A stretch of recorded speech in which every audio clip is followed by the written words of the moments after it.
Welcome to our discussion on China's evolving economic landscape, focusing on recent policies aimed at boosting domestic consumption.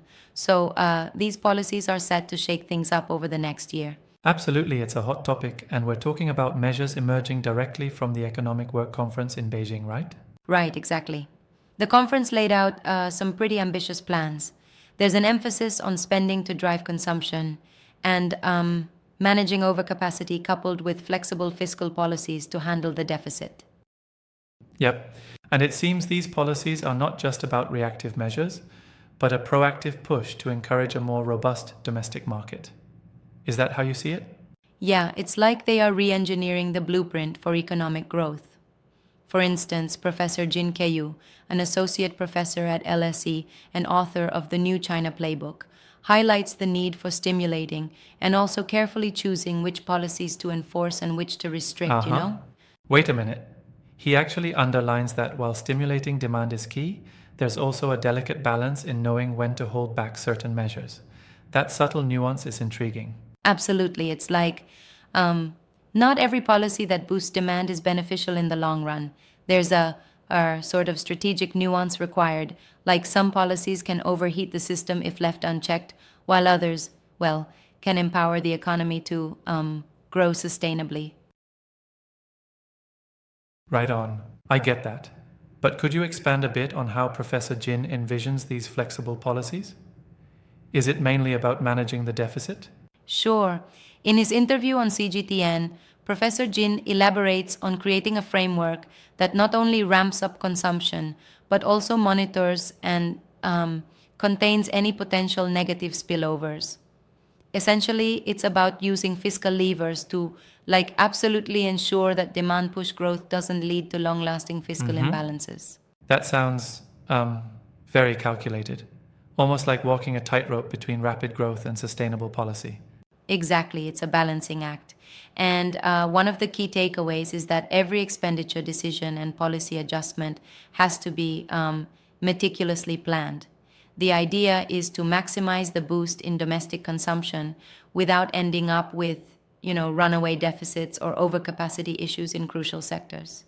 Yep. Speaking of overcapacity, how does his argument tie into that problem? I mean, overcapacity is such a critical concern in many of China's industries. Right, well, yeah. So, on the one hand, there's a push to generate consumption that might even weaken the manufacturing boom. But on the other hand, there's this persistent challenge of overcapacity. Professor Jin points out that policies need to be smart and flexible enough to recalibrate industrial output without stifling growth. It's interesting, stimulating domestic consumption can inadvertently exacerbate capacity issues if industries don't adjust quickly. Right, that's exactly the double-edged sword here. And he's addressing that by suggesting that policymakers have to be thoughtful about categorizing which industries get support and which ones might need some constraints to, avoid market True. saturation. Now, here's a question. How do you think these policies will affect the global economic narrative, especially given the backdrop of a so-called China collapse theory circulating around? Oh, that's a good one. I mean, if we look at Professor Jin's arguments, it's there's a recognition within the Chinese government of both internal challenges and external perceptions. By proactively implementing balanced policies, China is essentially trying to rewrite that narrative, focusing on steady demand driven growth rather than a decline. Yeah, I see that. Right, but here's where I respectfully challenge that a bit. What if these policies, despite being well intended, don't yield the quick wins expected by the market? Do you think that could lead to a wider skepticism both from domestic audiences and international investors? That's a fair point. There's definitely a risk that if the outcomes aren't immediately visible, investors might question the efficacy of these measures. But Professor Jin seems to imply that long term, the strategic approach is more important than short term gains. It's like investing in a marathon rather than a sprint. A bit of patience might be required.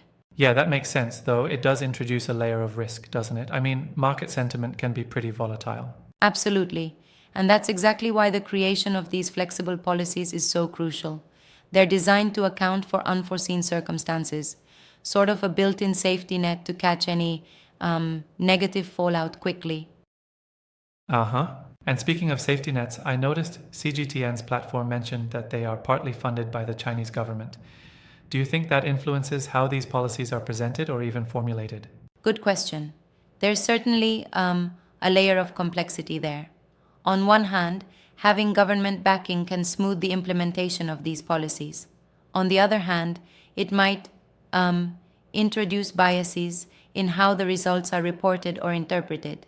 Professor Jin's insights, coming from an academic background at LSE, provide a bit of counterbalance to that narrative.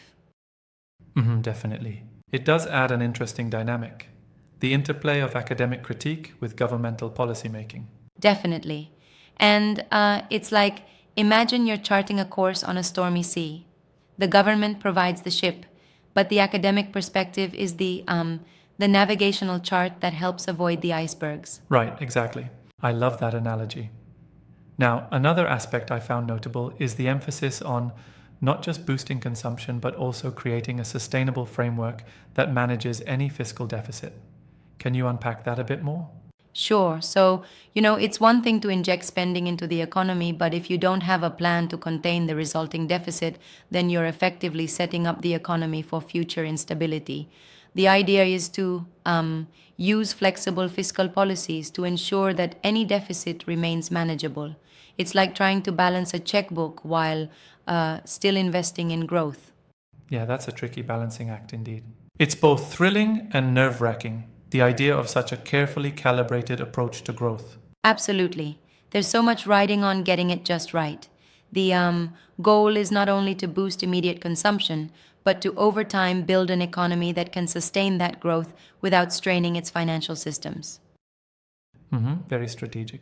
And it seems like Professor Jin's perspective also touches on the global implications, like how these policies might change the international perception of China's economic strategies.